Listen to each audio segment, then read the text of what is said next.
A advogada Rosângela Moro, mulher do ministro da Justiça, esteve ontem em São Paulo e falou sobre assistencialismo e empreendedorismo social. A um grupo de socialites e empresárias, ela disse que a política assistencialista é importante, desde que ofereça uma porta de saída, aspas dela aí. Na minha visão, ela é uma política de sucesso se você tiver menos pessoas dependendo dessa política. Se você começa com 1.000 e acaba com 50 pessoas atendidas, tua política foi um sucesso e as pessoas não vão precisar dela. Fecha aspas, afirmou a advogada. Destaco aqui outros trechos da fala dela trazidos pela reportagem do site UOL. Aspas novamente para Rosângela Moro. Até um tempo atrás, ONGs eram os grandes atores do empreendedorismo social. Nós podemos deslocar todo esse papel que as ONGs fazem para as empresas, que têm essa responsabilidade de entregar o seu produto ou serviço sem prejudicar o meio ambiente, combatendo a violência feminina e a fome. Outra aspas da Rosângela Moro. O Estado, que é o primeiro setor, não gera dinheiro. As ONGs precisam de dinheiro e não é o Estado que vai dar. Não é o Estado que tem que dar. O dinheiro circula no segundo setor, que é o mercado. Vamos lá, quero ouvir vocês, Caio e Silvio, que está fazendo participação especial aqui no Morning Show de hoje. O comentário de vocês a respeito dessas falas da Rosângela Moro. Ficar na primeira, porque na verdade foi uma paráfrase, né, de uma frase famosa do Ronald Reagan, presidente conservador, republicano, americano, da década de 80, quando ele estava comentando o welfare state, né, ele falou o seguinte: nós devemos medir o sucesso da assistência social por quantas pessoas a deixam, não por quantas pessoas são adicionadas a ela, né? Essa é a verdadeira métrica, porque o nome é assistência social e não dependência social. Então, nesse sentido, ela está muito alinhada aí com as melhores práticas. Na verdade, até os democratas, viu, Edgar, há um tempo atrás, inclusive eu recomendo aqui o documentário sobre a vida e a morte do Robert Kennedy, né, irmão do John Kennedy. Tem um discurso muito bonito em que ele fala com todas as letras que o welfare, né, então a assistência social, ela corrói a personalidade e o ímpeto de uma nação. Né? Porque você tem aquelas pessoas que ficam à mercê do Estado, então numa relação de dependência e sem os estímulos para desenvolverem plenamente seu potencial, né? Elas ficam realmente dentro daquele universo que é muito limitado, né? São as migalhas que sobram, né, depois que o dinheiro sai do segundo setor, vai para a burocracia estatal, é amplamente consumido lá e tem os restos, né? Só para ficar aí com um número, o Bolsa Família, que é o maior programa assistencial brasileiro, o maior e melhor provavelmente, ele consome menos de 0,5% do PIB.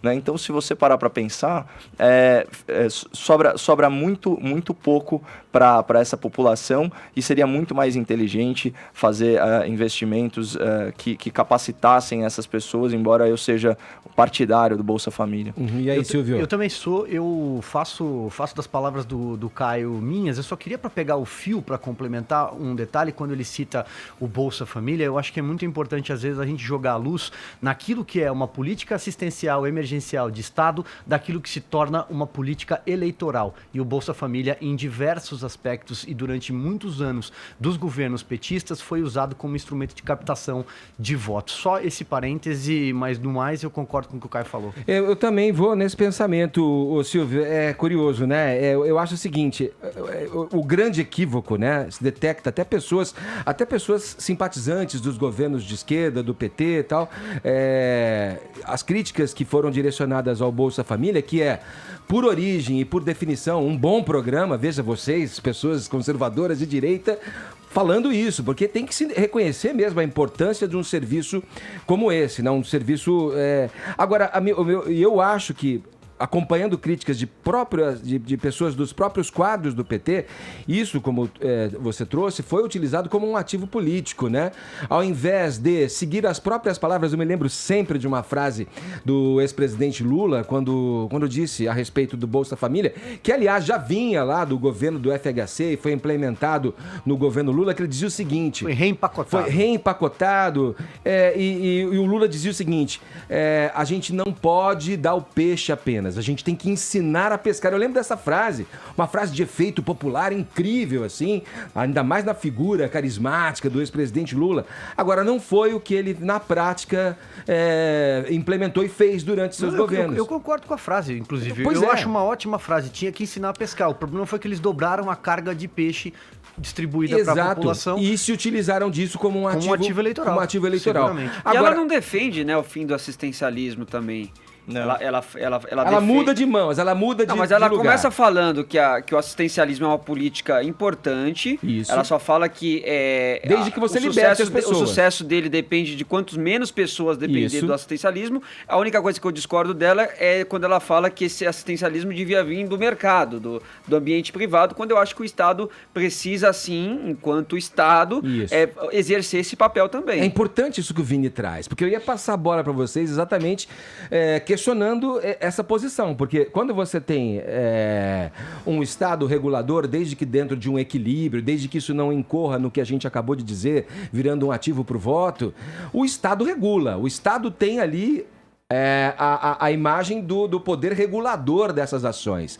Se você joga na mão de uma empresa, simplesmente deixa que a iniciativa privada cuide disso, você não está jogando ali para um setor que, por definição, já teria conflitos de interesse nessas ações.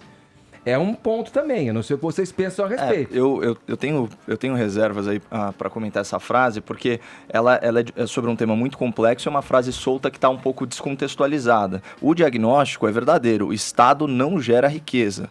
Ponto final, né? E, de fato, as ONGs consomem dinheiro. Então, o que ela está imaginando aqui? Como que funciona? O segundo setor, o mercado, gera riqueza, gera desenvolvimento econômico, por meio dos impostos, financia a burocracia estatal, e essa burocracia estatal, depois de parasitar essa riqueza, repassa isso, seja via programas sociais do governo ou contratos com ONGs, né? Esse é o modus operandi da assistência social aqui no Brasil. Talvez o que a doutora Rosângela tenha querido dizer seja mais no sentido de que você pode criar mecanismos para encurtar esse caminho. Por exemplo, as leis de renúncia fiscal e as leis de incentivo. Né? Então, por exemplo, tem uma lei no Rio Grande do Sul agora que permite que as empresas ajudem no aparelhamento das polícias, né?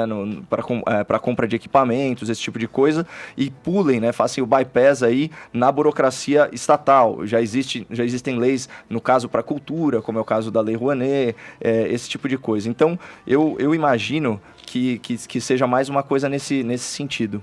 Né, de tirar tanto protagonismo assim das ONGs, porque o que a gente viu e a realidade que ela deve estar experienciando com o marido, compondo aí o governo federal, é que muitas dessas organizações não governamentais, elas se esqueceram do não, né? E elas se tornaram organizações governamentais aparelhadas e que estão sugando recursos públicos, e aí a finalidade social fica em segundo plano.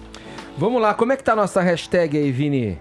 Tá boa, bastante gente participando aqui com a gente, Edgar, na nossa hashtag assistencialismo no Brasil, como o Márcio do iLib, que diz o seguinte: hashtag assistencialismo no Brasil, todo trabalho assistencialista é necessário em qualquer, desde que tenha começo, meio e fim. Mas no Brasil sempre tem começo, meio e nunca fim. O fim de muitos nunca chega, não há objetivo definido, o interesse é manter. Quem também compartilha da nossa hashtag assistencialismo no Brasil é o Conrado, que diz o seguinte: o Bolsa Família é um programa de sucesso porque deu dinheiro direto para as famílias e não para agentes do governo. Assistencialismo é importante, mas temos de eliminar os intermediários e passar direto para quem precisa. Outra participação do Nelson Tadeu, hashtag assistencialismo no Brasil. A assistência que se justifica é a saúde, educação e segurança, e as demais devem possuir regras para início, meio e fim. Aliás, na saúde, tem de se inventar uma assistência hospitalar sólida e tudo mais poderia ser privado. Temos mais uma, o Marcos Marques diz: hashtag assistencialismo no Brasil é totalmente necessário. Quem é contra é porque não precisa dele.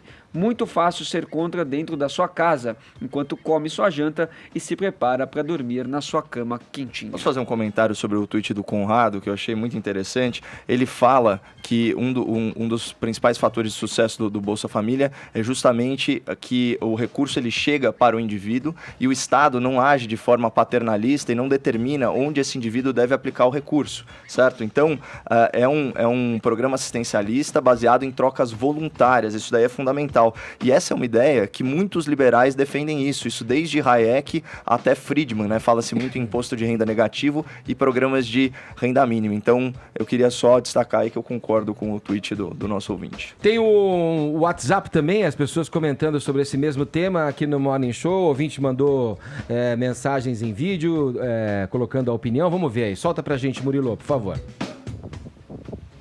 Bom dia, Morning Show. A respeito da enquete do assistencialismo, meu nome é Milton Collin, sou agricultor, produtor rural do município de Formosa, Goiás. A respeito do assistencialismo é o seguinte, ele é necessário aonde se precisa, agora não pode se tornar eterno, como se diz, né? E tem muita gente que se aproveita do assistencialismo para ter vida boa. A vida boa que eu digo é o seguinte, é para viver por conta dele. E ele tem que ter um tempo mesmo. O assistencialismo ele tem que ter um prazo, ele não pode ser o resto da vida, não. O que o Estado tem que dar condições é da pessoa ter que sair do assistencialismo. E a esposa do Sérgio Moro está correta em falar que se começar com 1.000 e acabar com 50 é porque deu certo. Agora, se começar com 1.000 e acabar com milhões igual é no Brasil, é o sinal que é uma coisa que não funciona. Do Morning. Bom, sobre o assistencialismo, ele é fundamental no Brasil, né? Programas como o Bolsa Família são fundamentais, não da forma que é usado hoje, né?